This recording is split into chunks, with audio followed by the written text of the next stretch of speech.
Olá, você que nos acompanha, estamos aqui para mais um episódio do Vivi e Aprendi Podcast, esse episódio especial de Dia dos Pais, de número 63. Quem está aqui comigo é o Gilmar Correia, eu já vou apresentá-lo para você, mas antes disso, deixa só eu lembrá-lo que todo sábado às 10 da manhã tem um novo episódio indo ao ar pela Porto Gravatá e também pelo Facebook da rádio e nos canais do Vivi e Aprendi Podcast no Spotify e do YouTube.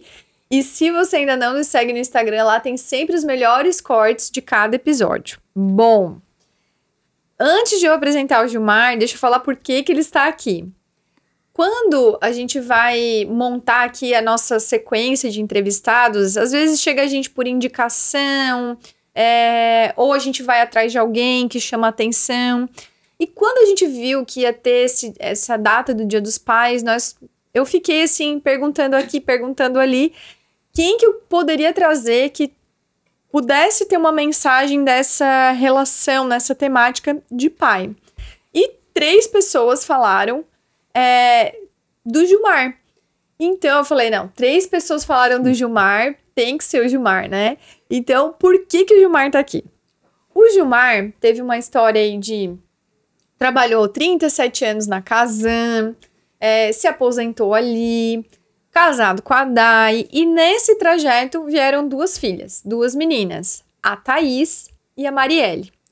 A Thaís, que é a menina mais velha, nasceu com uma má formação da coluna, que é a mielomeningocele, uma má formação que também veio acompanhada aí por conta de uma infecção hospitalar de alterações cognitivas, né, de desenvolvimento mental, e toda essa história trouxe desafios, expectativas, superações. Então, o Gilmar tem uma característica de ser um pai muito presente, ser um pai que está sempre engajado nas causas, e é por isso que ele está aqui hoje, por ser esse exemplo de pai, e a gente quer aprender com o que ele tem para contribuir. Além disso, não bastasse isso, o Gilmar é escritor, ele compõe poemas, contos, crônicas e foi um dos fundadores da Academia Tubaronense de Letras.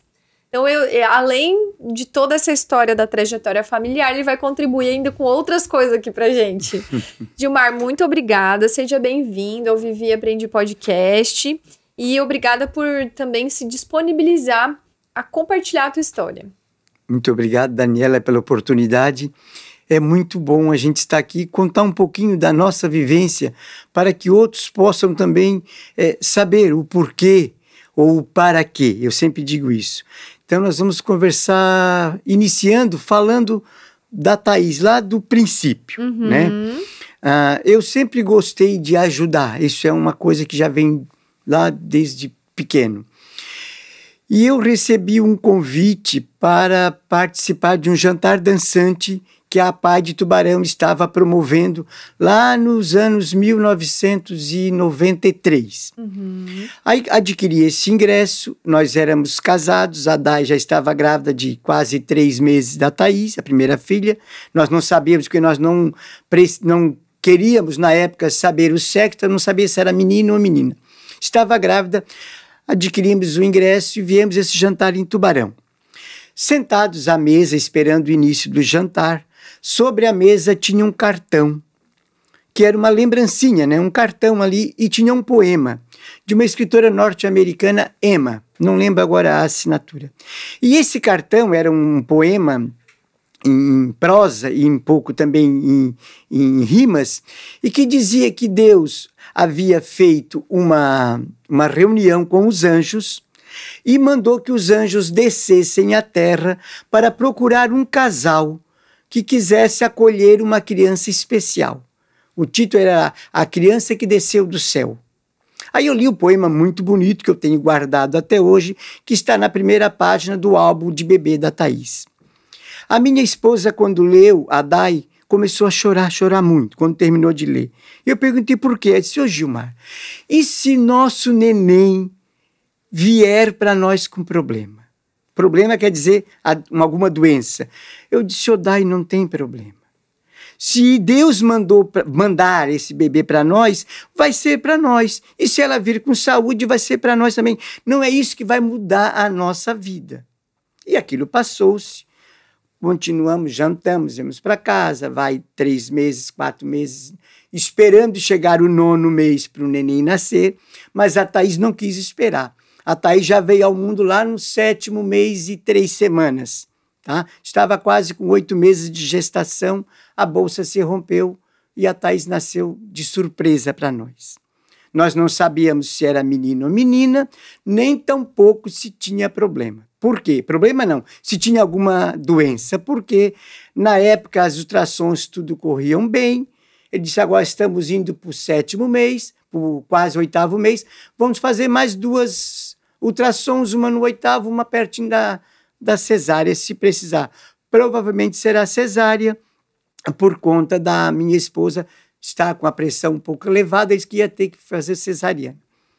A Thaís nasceu com uma portadora de mielomeningocele, outros chamam de espinha bífida, que é uma má formação da coluna.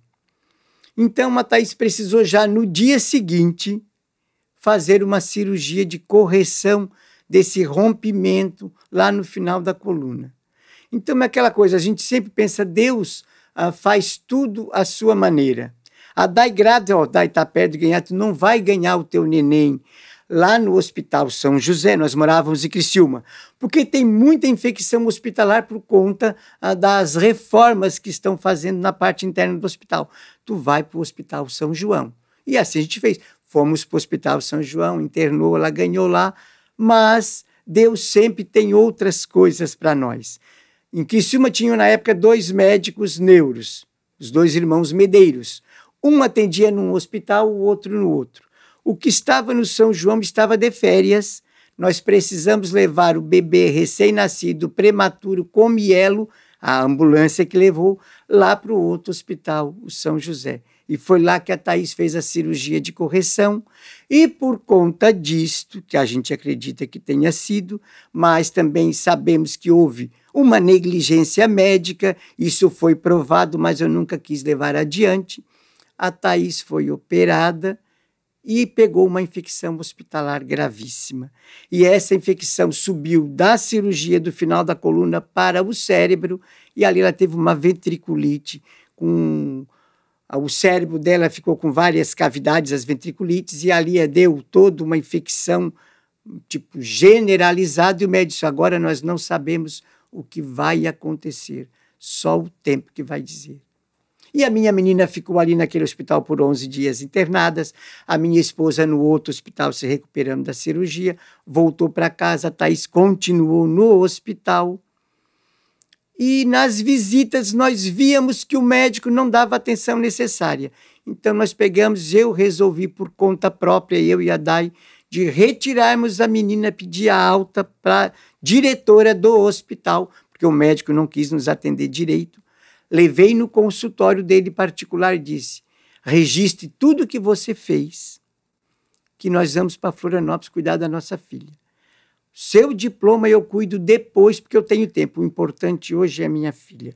Porque ele não acreditou que a minha filha iria sobreviver. Ele disse para mim bem assim, se nós operarmos, ela vai morrer na cirurgia. É prematura, 2,1 kg e não vai ter. Se nós não operarmos, ela vai morrer da infecção. O que você quer fazer? Eu disse, tanto faz, ele disse. Eu disse, se tanto faz quanto tanto fez, nós vamos tentar. Não custa tentar. Então eu sei que ele fez uma coisa de pouca vontade. Ele não acreditou na recuperação da Thaís, que ela iria morrer, e ele já faleceu há muitos anos e a minha filha está lá, graças a Deus. Tudo por quê? Por amor à nossa filha e por muita fé.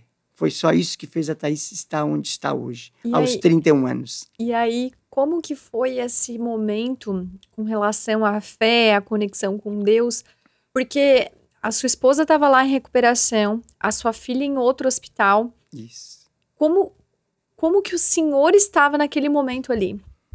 Qual era a sua reação diante daquela situação? De primeiro momento, muito impactado com a forma com que o médico nos disse a doença que a Thaís veio ao mundo.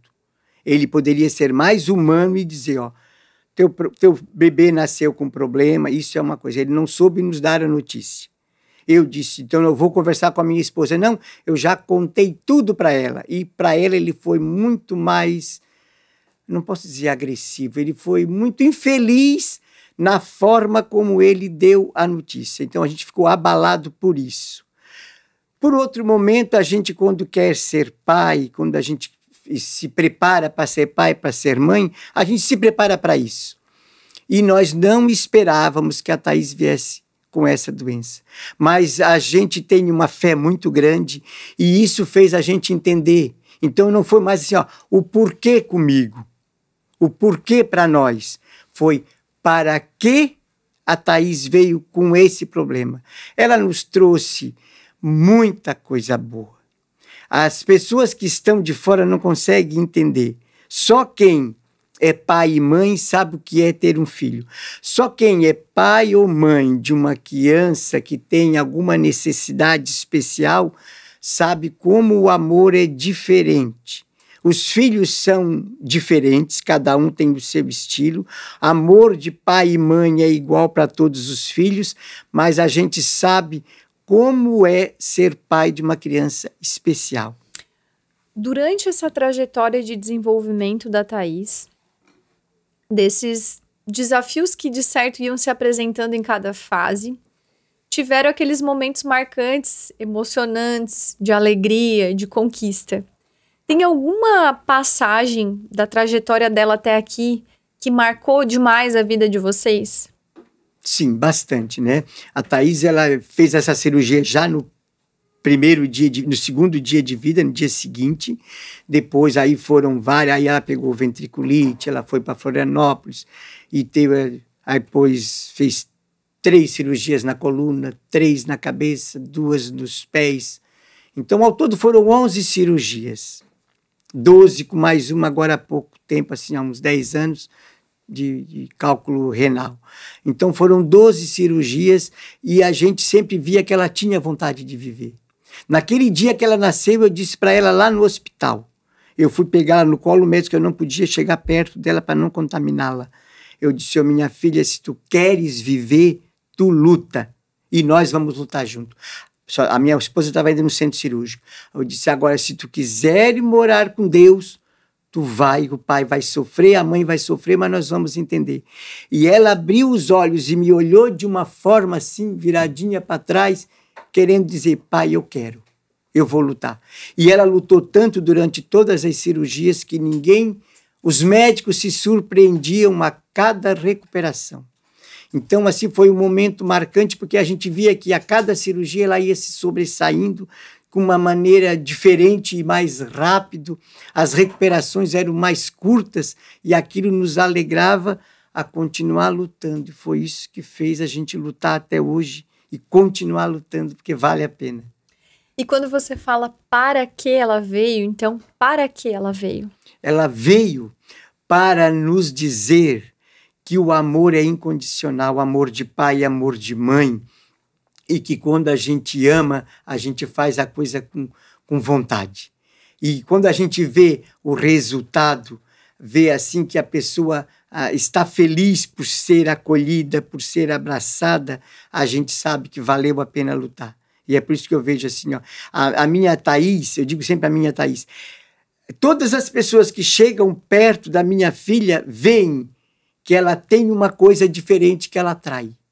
Eu tenho a minha outra menina, a Marielle, está com 26 anos hoje, a Thaís com 31. Mas a gente vê assim, ó, que as duas são amadas, são amáveis, mas a Thaís tem uma coisa diferente que ela atrai as pessoas. Ela tem uma coisa diferente. Quem conhece a minha filha sempre diz isso. E dessa trajetória, qual foi o momento mais difícil, assim, no sentido de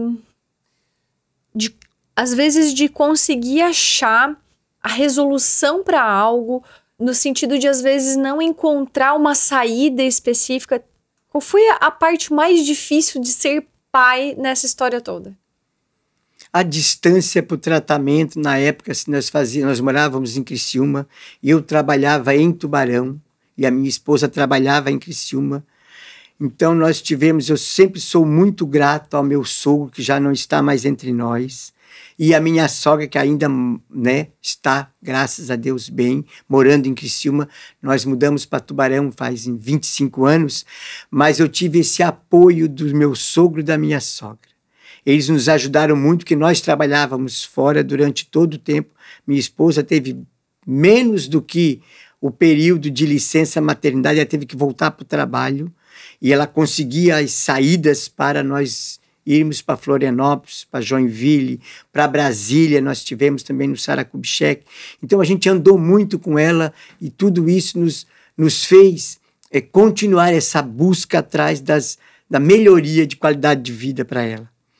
Mas o apegar-se a Deus, nós, pais, os avós e tantos amigos, isso nos fortaleceu. Acho que a fé, caminhando junto à ciência, à tecnologia, não tem da medicina, isso faz a coisa florir de uma forma diferente. Foi isso que eu percebi. A fé alinhada à ciência, à tecnologia, da medicina, foi que fez a sobrevivência da nossa filha. Muito bem. E nessa trajetória da Thaís, que você falou assim, a dificuldade foi a questão de distância, de todo o processo do dia a dia, da logística familiar e da importância da rede de apoio, certo? Como que você enxerga o papel do pai? Como que você interpreta a importância do pai nessa estrutura familiar? Eu sempre fui um pai muito presente. Eu sempre digo assim, eu não posso dizer, eu deixei de fazer alguma coisa. Posso ter deixado, mas eu dei sempre o melhor de mim para minhas duas filhas. Eu, como pai, eu sempre me achei, né, e acredito que tenha sido um pai muito presente, né? Principalmente para a Thaís, que ela tem toda essa dependência minha e da minha mulher, né, da minha sogra e meu sogro, quando ajudávamos a cuidar. Mas eu sou aquele pai que eu ajudo a trocar roupa, eu ajudo a dar banho, eu ajudo a passear, nós vamos passear, a gente viaja junto. Thaís conhece vários estados, então a gente não tem, como se diz, não tem tempo ruim. Eu acho que o estar presente, o ser pai é isso, é o estar presente firme. E isso eu posso dizer que eu fui e sou de verdade. Eu sempre vejo isso, tanto para uma quanto para outra. A Marielle não tinha essas necessidades todas quanto a Thaís, mas foi uma menina que eu sempre li histórias para as duas, livrinhos de historinhas desde bebê, não tem... Quando estavam ainda na barriga da mãe, nós conversávamos, eu conversava com as duas, com os bebês, que eu não sabia ainda o sexo, mas eu conversava com as duas, eu lia muito. Então a minha filha a Thaís, não conseguiu se alfabetizar, né? Mas ela está lá de vez em quando folheando a Bíblia, dizendo que está lendo a palavra. Então eu sei que ela está lendo, mesmo não sendo alfabetizada, eu vou lá ler a palavra, vai lá, folheia a Bíblia. Então isso nos dá uma certeza de que valeu a pena lutar. A minha Marielle, a minha outra filha mais nova, graças a Deus é muito estudiosa, está formada, fazendo as suas especialidades na área da medicina veterinária, já está morando em Blumenau e se vira, mais uma menina muito atenciosa, muito parceira da filha, da irmã, está lá. A Marielle é uma menina que lê muito, uma menina que chega a ler 710 páginas num dia. Então, sempre gostou muito da leitura, justamente porque eu sempre tive isso comigo, de dar o máximo de capacidade para eles crescerem na vida, na parte intelectual, principalmente as duas, cada uma na sua especificidade, estão lutando e vencendo. E quando que a leitura entrou na tua vida? Eu sempre gostei de estudar, não tem mais o ler mais. Eu comecei a ler para chegar a gostar mais de literatura, foi lá nos meus 17 anos. Eu estava passando pelo calçadão de Tubarão, que na época não era calçadão ainda, a Rua São Manuel, e eu vi um livro e dizia no livro, estava uma capa muito bonita, com pôr de sol, e o título era Ainda há Sol Atrás da Montanha.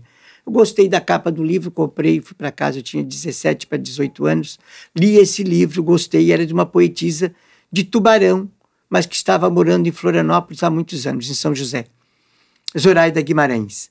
Eu li esse livro e depois eu vou comentar com a escritora de que eu gostei do livro, mesmo sabendo que uma escritora jamais, na minha mente, naquela época, jamais a escritora vai dar crédito para um leitor lá de Tubarão, um mocinho. Ela já uma senhora dos seus 60 anos. Para minha surpresa, uma semanada depois, eu recebo a carta. Naquela época não existia WhatsApp, celular, né? Isso era 1981, mais ou menos, início de 82. Eu recebo a carta dela e ela me dizendo que a minha carta tinha sido muito bonita, que parecia um poema, que eu tinha muita condição de escrever, que eu era um artista por natureza, aquela coisa toda. E ali eu comecei a gostar, comecei a ler, então conheci ela pessoalmente, a conheci pessoalmente, visitas na casa dela, elas na nossa casa. E aí eu comecei a gostar de escrever, de ler, e depois, com o tempo, comecei a escrever. E o que você, em algum momento, possa ter encontrado em algum livro que te ajudou a enfrentar os desafios da paternidade? Eu não lembro, assim, de um livro que seja específico, que eu tenha lido que seja específico para isso. Mas toda leitura nos leva a uma reflexão, né? Então, cada livro, esse aqui é um exemplo, se você pegar aqui, tem um pouquinho de natureza, de ficção, de história, de poema, de prosa, verso, de religiosidade, não tem? Então, cada livro que você lê, cada texto que você lê, você sempre adquire alguma coisa para o seu conhecimento e para a sua valorização como pessoa. Eu busco sempre, assim, ler, gosto muito da religiosidade, sempre fui, assim, muito de igreja, né? Sou católico, praticante, e estou sempre na igreja. Então, as minhas leituras e as minhas escritas são mais direcionadas para a parte religiosa, para a parte da natureza, aquilo que vem de Deus e que é de Deus. Esse livro é de tua autoria? Isso aqui é uma coletânea da Academia Tubaronense de Letras, né? Essa é a nossa última coletânea, a 10ª. Então aqui nós somos 30 cadeiras da academia, 27, né, em atividade. Então aqui tem um pouco de cada um dos escritores da Academia Tubaronense de Letras, que eu trouxe para você. Muito obrigada. Depois eu quero a dedicatória, então. Certo. Sobre o que você escreve, sobre o que tem a ver com a espiritualidade, a Deus, como é o teu processo criativo? Eu sempre, como eu sou bem católico e eu sei que sou, eu sempre peço que o Espírito Santo sempre nos ilumine. Sempre que eu saio para caminhar, para falar em público, seja para uma entrevista como esta, seja para escrever alguma coisa, eu peço a luz do Espírito Santo para que ele desça sobre mim e faça com que eu consiga escrever coisas boas. E graças a Deus, né, pela bondade do Espírito, eu sempre consigo colocar no papel aquilo que eu gostaria de levar para o público leitor. Eu busco sempre, assim, a parte da religiosidade. Aqui, o meu conto aqui é Um Milagre Aconteceu, é o título. Eu conto aqui da inauguração da nossa gruta lá no bairro São Martinho, em Tubarão, que foi no ano em que eu nasci, em 63, quando a gruta foi inaugurada. Eu era bebê de 3 meses, mas a minha mãe me contava, então, como é que foi o processo da inauguração. Então, eu falo um pouco disso, e lá no meio do conto, eu falo também da minha filha, da Thaís. O milagre aconteceu, eu sempre digo, porque a minha filha lá numa 6ª, 7ª cirurgia que ela fez, ela perdeu a fala. Quer dizer, fala não falava, ela era bebê de 6 meses, mas ela não chorava. E aí, eu disse, meu Deus, ela não vai andar, ela não vai ter uma mentalidade boa, ela pode ficar cega, ela pode ficar surda, porque tudo isso o médico diz para nós, o tempo queria dizer. E de repente eu me vejo que a Thaís enxergava pouco, e daqui a pouco ela perdeu o som, ela não chorava, ela tomava as vacinas, as injeções, se estivesse com fome ou patroca, ela não chorava mais. E aí foi quando eu vim a primeira vez em Tubarão, né? Eu vi uma missa na gruta no São Martinho. E eu chegando na gruta, era muito frio, eu lembro, era junho, e naquele momento a minha esposa segurava um pouco no colo e eu estava com ela no colo. Thaís é de fevereiro, tinha 4 para 5 meses de vida. E eu pedi para Nossa Senhora, minha Nossa Senhora, se for da sua vontade, faça com que a minha filha não fique muda. E naquele momento, era bem na hora da consagração, na missa, no meio da missa, e a Thaís começou a chorar um choro muito forte, que se alguém soubesse do meu pedido, entenderia como um milagre. E eu, sabendo que nem a minha esposa sabia, eu vi que aquilo foi um milagre. Porque ela estava já há mais de mês sem chorar. E naquele momento ela comentou, eu senti que aquilo foi um sinal de Deus para dizer, continue lutando que tu estás no caminho certo. Então aqui eu conto isso. Que lindo.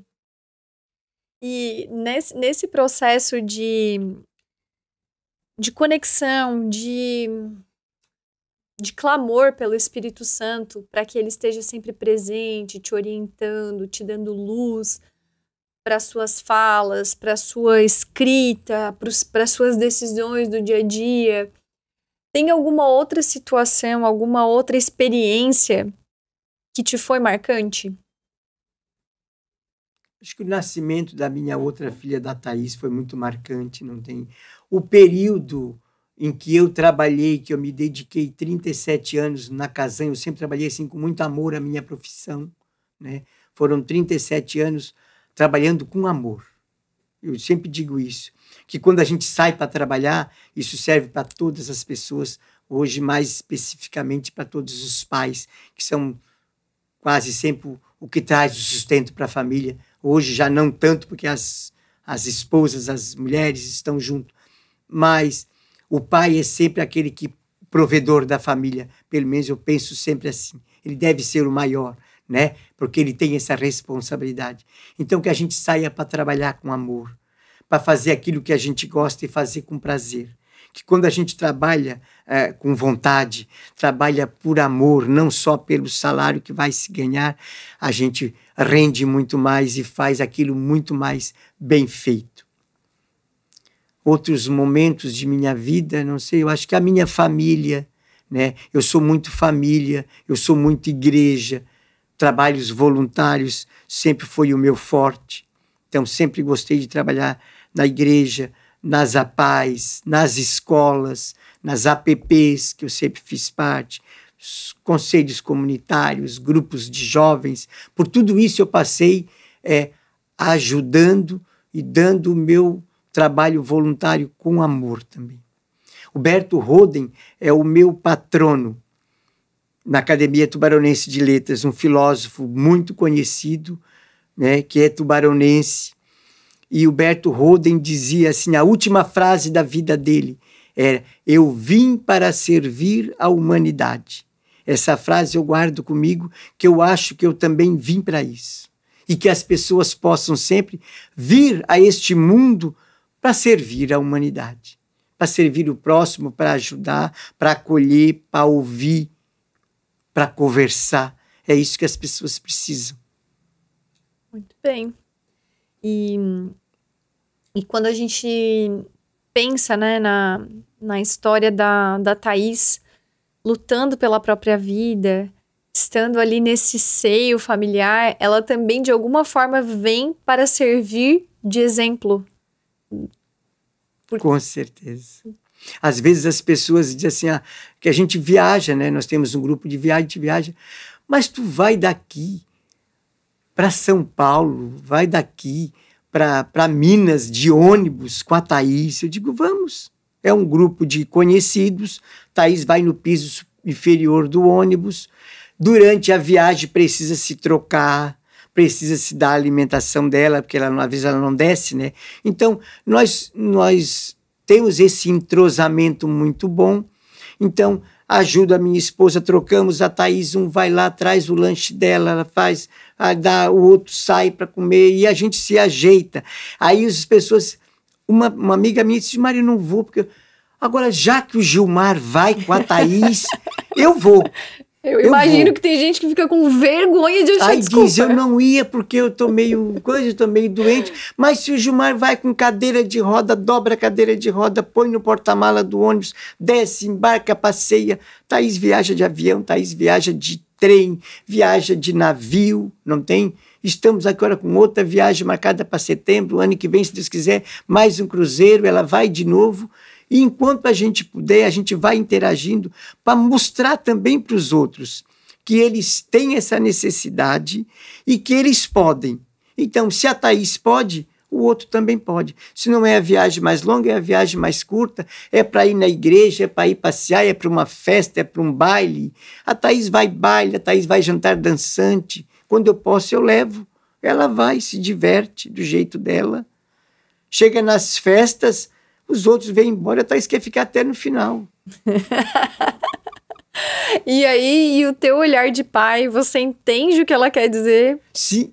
Desculpa. Você entende o que ela... Como que é essa comunicação, esse entrosamento entre vocês? Porque ela não verbaliza. Não, a Thaís fala. Ela sim. fala? Fala. Ela tem um atraso cognitivo por conta da mielomeningocele, que foi, mas não da mielo em si, mas dessa infecção hospitalar lá no dia do nascimento. Não, mas ela fala assim, ela não tem uma sequência na conversação, entende? Mas ela conversa, ela fala, ela entende, ela vê TV, ela tem lá o tablet dela, lá ela pesquisa, ela procura ali, ela acha cantores sertanejos, ela acha receitas de comida, ela vê brincadeiras, ela vê tudo. Então ela vê TV, ela vê o tablet dela, mas ela conversa. Não tem uma sequência na conversação, mas ela entende, ela conhece, ela sabe as músicas, ela tem facilidade para decorar. Ela está agora, inclusive, decorando um poema que foi o Léo, não tem seu marido. O Léo me pediu que vai ter agora a inauguração da nova sede da APAI aqui em Gravatal. Ele me falou. A Thaís estuda aqui na APAI em Gravatal. Então, pediram que eu fizesse um texto para homenagem no dia das pessoas que virão visitar. Quem sabe um poema. Então, eu compus um poema, Thaís está decorando. Eu li 3 vezes o poema, 4 vezes, a Thaís já decorou o poema. Uau. Ela se perde um pouquinho que são 5 estrofes, né, com 4 versos cada uma. Nossa, então, longo. Lá na terceira, ela confunde um pouquinho o comecinho, eu digo nunca. Tá. Aí ela toca e vai. Então, assim, ela decora. Eu tenho um poema que eu fiz, depois até que, se possível, eu quero ler para ti. Opa! Um poema que eu fiz para ela quando Agora? nasceu. E ela decora esse poema. Ela decorou esse poema e ela quer declamar. Tendo o microfone, ela quer declamar. O poema eu fiz quando ela nasceu. Porque, assim, nós estávamos um dia, ela dava... Posso falar? Claro. Eu estou assim, meio... Muito falador, desculpa. Não, o microfone é teu e o tempo é todo teu. A Thaís era bebê lá de um mês e pouco de vida. Estava lá na caminha dela, no bercinho. Aí a minha mulher disse assim, o Gilmar, ela parece um anjo, né? Aí eu disse que ela tinha um rosto, tem ainda um rosto muito bonito, aquele rostinho de bebê. Eu disse, e o cabelo era bem cacheado, quando era pequena, loira, cabelo bem cacheado, era um cabelinho de anjo.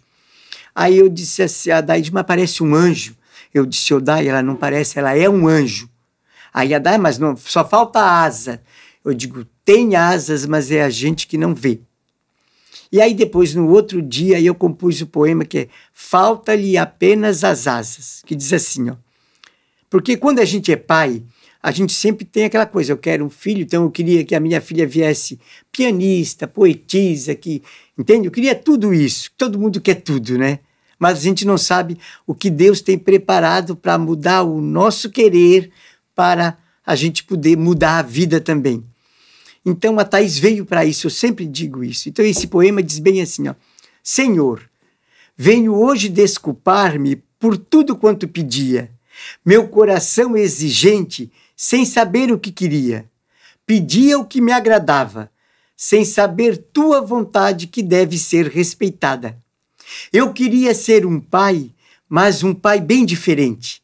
Queria que minha filha fosse mais que inteligente, que ela fosse superdotada.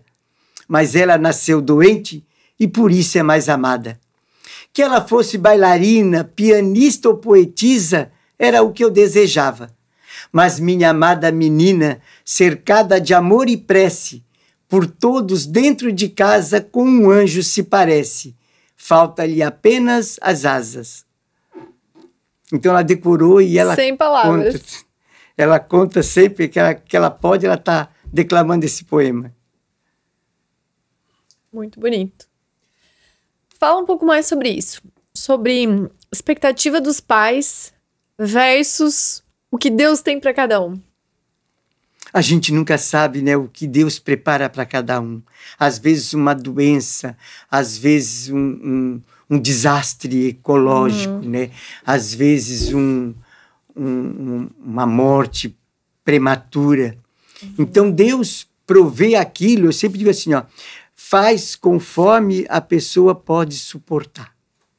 E eu nunca me queixei, eu falo a verdade. Às vezes as pessoas olham assim, ó, eu nunca me queixei, eu não posso dizer que eu nunca chorei, porque eu já chorei, eu choro muito, não tem, por qualquer motivo eu me emociono, mas dizer assim, às vezes eu penso, meu Deus, já podia estar numa faculdade, já podia estar... Podia. Mas eu digo assim, por outro lado, a gente conversa sempre com a minha mulher, com a Dai, né?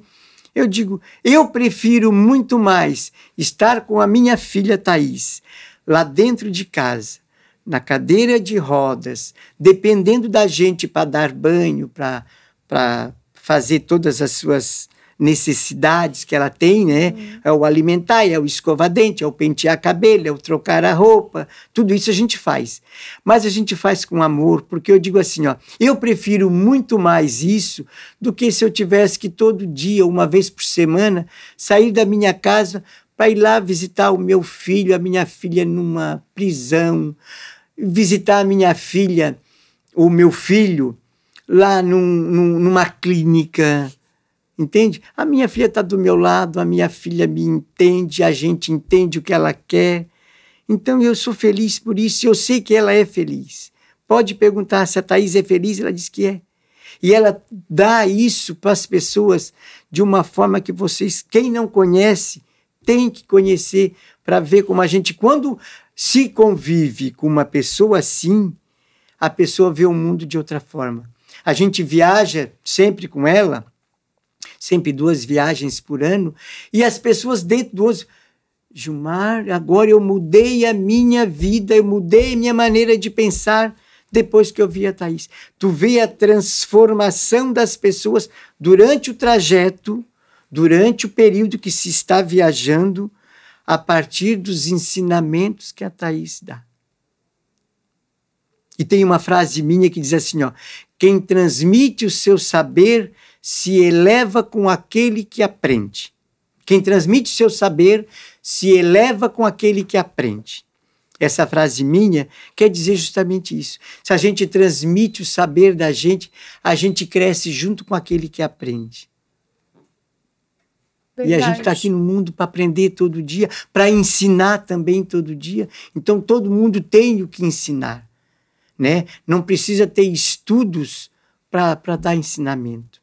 Às vezes eu vou nas escolas, a gente conversa com alunos, né, levando a nossa literatura, e eu sempre cito a Thaís e cito a minha sogra, Dona Lourdes. Então lá são alunos lá de 7º, 9º ano, 1º e 2º ano do ensino médio, eu digo para eles, busquem estudar, aproveitem a oportunidade. Estudar não é um dever, estudar é um direito que vocês têm. Aproveitem a oportunidade. Aí eu digo, eu tenho uma filha com 31 anos que não está na escola, não sabe ler. Eu disse, eu tenho uma sogra com 84 anos que não sabe ler. Eu digo, você sabe por quê? A minha filha não conseguiu se alfabetizar por conta de um problema cognitivo, um atraso cognitivo por conta de uma cirurgia, uma infecção, por isso ela não lê. Eu disse, a minha sogra não consegue ler, sabe por quê? Porque ela teve que sair da escola para ajudar na roça o pai. Eram 11 filhos, o pai tinha que levar os filhos para a roça para trabalhar. Então, eles não tiveram a oportunidade que vocês estão tendo. Então, com isso, eu acho que assim dá aquele impacto e as pessoas caem na real, porque a gente vê hoje, assim, às vezes, não são todos, mas tem uma boa parte que não dá crédito para o estudo, não recebe a oportunidade. Quantos alunos de pais pobres querem estar numa faculdade e não conseguem? Quantos filhos de pais que têm poder aquisitivo bom querem que os filhos estudem, dão tudo e os filhos não conseguem? Então, tem essa diferença, não tem? Isso tem que ser ajustado. E de que forma você acha que a leitura ela pode ser uma ferramenta de transformação na vida das pessoas? A leitura, para mim, é tudo assim. Eu acho que a gente consegue viajar quando a gente está com um livro na mão. A leitura abre caminhos para a gente melhorar o nosso intelectual, o nosso vocabulário. A leitura abre caminhos para você se preparar para o mercado de trabalho, para você se preparar para a vida. Então, a pessoa que lê, a pessoa nós precisamos de mais leitura, né? Hoje as tecnologias nos ajudam muito, isso é muito importante. Eu não me esperava que eu fosse viver essa transformação toda, porque a nossa geração aqui viu uma transformação muito grande que os nossos antepassados não viram e que eu acho que o futuro não virá, porque foi uma transformação muito grande nos últimos 20, 30 anos. Quem viveu esse período vê essa transformação. E a leitura está aí para isso, não está para concorrer com o celular, com o tablet, com a tecnologia em si. Está para trabalhar junto e caminharem juntos. E o livro físico está aí para isso. Se você não quer o livro em e-book, você tem o livro físico, que eu acho muito mais gostoso de ler, mas nada impede que a pessoa também leia lá no seu tablet, computador e celular. O importante é ler para aumentar o seu potencial de conhecimento e buscar novos horizontes para tocar a vida em frente. E qual é a principal estratégia que um pai ou uma mãe pode utilizar para fazer com que os seus filhos gostem de ler? Por quê? A Marielle, você falou que é uma leitora voraz. E a Thaís, que embora não tenha sido alfabetizada, ainda assim ela lê do jeitinho dela e decora poemas. Então, de alguma forma, você foi muito eficiente em fazer com que elas gostassem desse universo da leitura. Qual é a estratégia que você quer compartilhar com a gente, que os pais podem utilizar para incentivar os seus filhos a adquirirem esse hábito?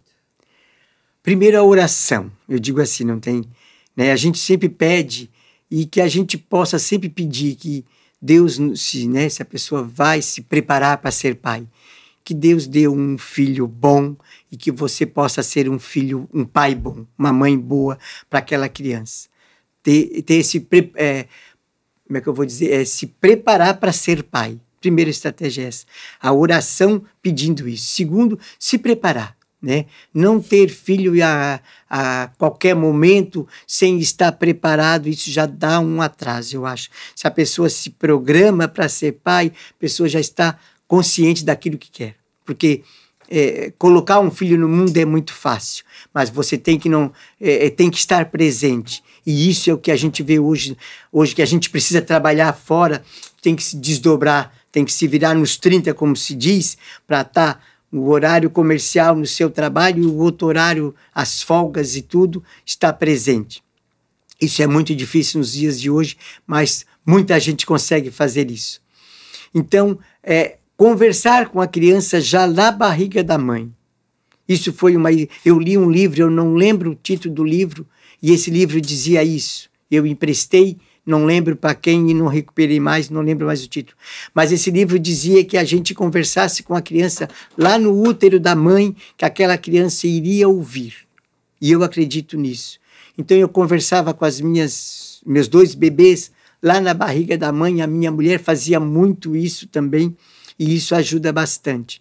Depois, ler para a criança, enquanto criança que ainda não é alfabetizada lá, bebezinho de 1 aninho, 2 aninhos, ler histórias, contar histórias, isso ajuda bastante. E aí e depois a criança um pouquinho maior já vai dando livrinhos pequenos, de acordo com a idade da criança, aquilo vai dando gosto para a criança, né?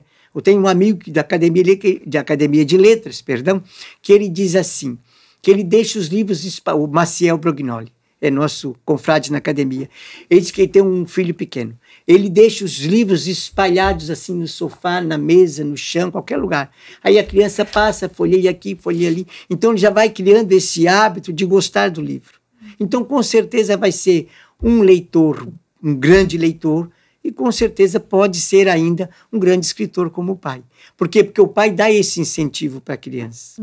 Essa história de livro, de incentivar, lá em casa a gente tem o hábito de ler livro com as crianças e o nosso momento leitura é antes de dormir. Então é o nosso ritual, a gente deita juntos e vamos ler os livrinhos. E eu acho engraçado porque o meu pequeno, de 2 anos e pouco, às vezes a gente tá com um livrinho assim, ele pergunta pra mim, por que não fala?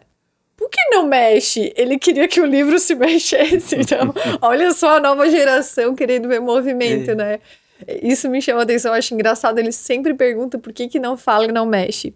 E uma outra coisa que eu queria compartilhar é que as lições que a gente vê nos livros, ali nas histórias, e tem uma editora infantil que eu amo de paixão, que é a Matrescência. Ela tem livros temáticos sobre os tabus que as crianças enfrentam. Então, ajuda muito a gente a trabalhar esse desenvolvimento infantil. E tem um livro, que é da Rafaela Carvalho, que se chama Princesas Escalam Montanhas, que a minha filha ama. Então, esse livro, ele faz, assim, várias perguntas e ele vai quebrando padrões de princesas. Mostrando que uma menina pode fazer tudo que ela quiser. Ela pode ser do jeito que ela é, que ela não vai deixar de ser uma princesa, né? Então fala muito sobre isso.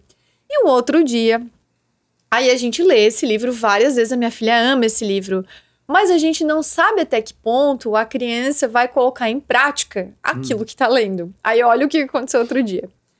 Outro dia, inverno, né? Tava um sábado de sol. Dentro de casa tava quentinho e não tinha uma nuvem no céu. E aí, as crianças começaram assim, vamos na piscina, vamos no aquativo. Aí eu olhei, tava quente. Ah, vamos, então vamos organizar. O Leonardo não estava em casa, tava eu com os dois, ele tava num compromisso. Organizei mochila, peguei os dois saindo. A hora que eu abro a porta da rua, 15 graus. Eu assim, gente do céu, eu acho que eu vou arrumar pra cabeça. A gente vai passar frio, né? Daí, mas fiquei ali na minha, mantendo a minha posição. Quando a gente chegou lá na piscina, eu falei assim, ô filha, eu não sei se é uma boa ideia. Eu acho que a gente vai passar frio. Na hora, ela veio com uma frase do livro Princesas Escalam Montanhas, que tem uma frase que diz assim, princesas nadam no rio. Aí a página é uma ilustração de uma menina nadando num rio. E a outra página diz assim, elas nadam e não sentem frio. Na hora, ela veio assim, mamãe, princesas nadam no rio e nem sentem frio. Eu não tive nem como discordar. Eu assim, tá bom, filho, vamos ver se vai dar certo. Então, enfim, né? Os livros trazem esses aprendizados que vão ficando no nosso consciente ou no inconsciente, não sei. Mas em determinados momentos, quando a gente tem ali os momentos de indecisão, os momentos de dúvida, vem aquele ensinamento e olha como nas crianças também isso acaba sendo presente, sendo frequente, né? E essa história de você ir nas escolas, falar de livros, fala um pouco dessa experiência com jovens, teve alguma experiência mais marcante de algum jovem que chegou até você, não? Sabe que eu lembro... Você falou ali do primeiro livro que você leu. Sim. Eu sempre gostei de ler, assim, pelo que eu me lembro, pelo que eu me entendo. E eu tenho a lembrança do dia... O meu pai gosta muito de ler. E o meu pai lia muito livrinhos de bolso, faroeste. Sim, ele sim. amava aqueles livrinhos antigos de faroeste. Hoje ele lê outras coisas, mas tinha uma época que ele era fissurado nisso. Meu irmão tinha. E ele ia nos sebos comprar esses livros. E uma vez ele me levou, e lá no sebo ele comprou um livrinho pra mim de bolso, da Cecília Meirelles, O Caçador de Palavras. Que era uma história de um cara que ficou preso dentro de uma biblioteca, que ele passou a noite numa biblioteca, que ele ficou trancado, e ali se passava que ele começou a viajar nos livros. Eu não me lembro quantos anos eu tinha, mas eu devia ter, sei lá, uns 10, 11 anos no máximo, assim. Então é o meu primeiro livro que eu tenho lembrança de eu ter gostado da leitura de verdade, assim. A partir de lá, eu comecei a me enxergar como alguém que gostava de livros. Então, foi uma memória da infância que me marcou e teve o incentivo do meu pai. E ao longo dos anos, assim, a gente sempre trocou muita figurinha de livros. Então, falando, meu pai lia um livro, ele indicava pra mim, eu indicava pra ele, a gente fazia essa troca. Então, eu queria que tu compartilhasse um pouco dessa tua experiência de ser lá um semeador de leitores também nas escolas, né? O que você tem vivenciado com relação a isso? Só um minutinho antes. O meu pai sempre foi um incentivador de leitura. Só que eu digo assim, ele não tinha condições financeiras de comprar livros para nós. Não tinha. Ele tinha vontade, mas ele não tinha dinheiro. Nós somos 9 irmãos, né? Então, mas meu pai lutava para conseguir comprar os livros didáticos. Hoje o governo dá os livros, naquela época não. Então nós às vezes tínhamos que um estudava de manhã com o outro para estudar à tarde. Eu tinha 2 irmãos que um atrasou 1 ano, ficaram então na mesma série. Um estudava de manhã, o outro estudava com o mesmo livro à tarde. Mas o meu pai sempre gostou de incentivar. Quando ele conseguia trazer algumas revistas para a gente ler, que ele ganhava lá no trabalho, então isso ele trazia, ele gostava. Ele não teve como nos pagar colégio particular. Todos lá de casa estudaram em colégios públicos. Minha filha estudou em colégio público também, até o ensino médio. Então eu sempre dizia para a Marielle, não é o colégio que vai fazer a pessoa. Se tu quer ser boa aluna, prova para ti mesmo e para os outros, que a escola pública também tem o seu valor. E ela passou nota 9,5, 10. Não tinha 9 no boletim da minha filha. Final do ano, ali no ensino médio, a média dela era 9,8, 9,5, 9,8, uma coisa assim. Então, quer dizer, o ensino público também tem o seu valor, basta querer aprender. E aí eu quero falar um pouquinho antes da Edila Zin, é uma escritora da Academia Tubaronense de Letras, também uma confreira nossa, e tem A Menina que Queria Ser Tudo, é um livro dela. Você falou ainda há pouco, não tem? Então eu lembrei, o título é A Menina que Queria Ser Tudo. Então aí também vai nessas escolas fazer palestras, mostrar os livros dela, trabalha mais com literatura infantil. E um dia desses, ela contando para nós que esteve numa escola, parece que em Criciúma, se não me engano, e a aluna, ela falando e uma aluninha beliscando ela. E ela falando, e a menininha beliscando ela. Ô minha filha, o que tu quer, querida? Quer falar comigo? Não, eu queria ver se a senhora é de verdade, porque eu achei que a senhora estava dentro do livro. Na cabeça da criança, o escritor saía de dentro do livro. Não tem? Então é interessante, Sim. né? Mas, voltando ao seu questionamento, o ir para as escolas, né? A professora Marilene, também uma confreira da Academia Tubaronense de Letras, a Marilene Lapoli, é a nossa presidente hoje. Ela teve um projeto que ela desenvolveu na faculdade, que era Quem Não Lê, Não Escreve. Então, ela pegava os textos nossos e trabalhava com os alunos, né? Ela lecionava a filosofia em quase todos os cursos da Unisul, né? No campus Tubarão, Braço do Norte, Araranguá. Então, ela usava os nossos textos. Então, foi ali que eu comecei a ir nas escolas, porque ela usava os textos meus Então, nós íamos Braço Norte, Araranguá e Tubarão. Então, sempre lá, eles liam um texto e depois faziam aquele feedback com a gente para conversar, uma roda de conversa sobre os questionamentos que os alunos faziam. E isso nos incentivou a ir para as escolas também. Depois, nós começamos a trabalhar também ensino fundamental, ensino médio. Então, aí a academia faz essa parceria com as escolas. Nós vamos lá, levamos o livro, né? Eles leem o livro, depois a gente faz uma troca de conversa sobre o que eles leram, os questionamentos. Assim, muito bacana. Tirando as dúvidas. Muito bacana. E assim se passou 1 hora de conversa. Falei demais. Não. Falou demais não. É que passa rápido mesmo. Então nós chegamos na pergunta final. Essa pergunta final é aquela grande lição que a vida do Gilmar traz. A trajetória do Gilmar, a história que o Gilmar escreveu da sua própria história. Então, se fosse passar a régua na conta da vida e extrair a grande lição, o grande ensinamento, que tudo que te aconteceu, as tuas escolhas, os teus resultados, os teus fracassos, os teus milagres, tudo isso que foi sendo construído capítulo por capítulo da tua história, se fosse resumir numa grande lição, naquela grande conclusão da tua história, numa frase dizendo assim: eu, Gilmar, vivi o que vivi e aprendi que... Eu vivi o que vivi e aprendi que a vida está aí para ser vivida, que a gente viva com intensidade, procurando fazer o bem, ajudando a quem precisa, sendo justo e honesto para com as pessoas, porque a vida aqui na Terra é muito curta. A gente pode viver 2, 3, 50, 100, 100 e tantos anos, às vezes, e é muito curta ainda em relação a outra vida que nós temos pós-morte.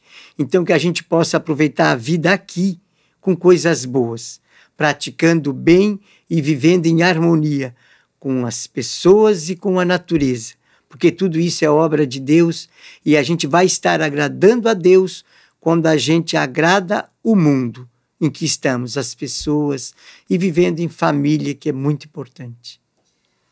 Muito bem.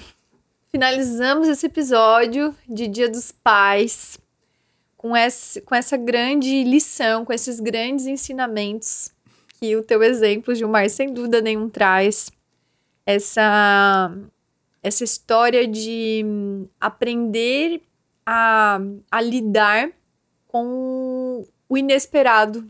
Diferente. Aprender a lidar com aquilo que não era a tua expectativa, que foi resumido maravilhosamente bem no teu poema, né? Que aquilo que você tinha como ideal, como perfeito, foi substituído por um anjo sem asas, que trouxe grandes lições, grandes ensinamentos e hoje cumpre, então, o seu papel de servir. Servir de exemplo, servir de inspiração, fazendo as outras pessoas ao redor refletirem sobre a forma como elas enxergam a vida. Então, sem dúvida nenhuma, eu tenho certeza que essa foi a escolha certa para o Dia dos Pais, essa entrevista.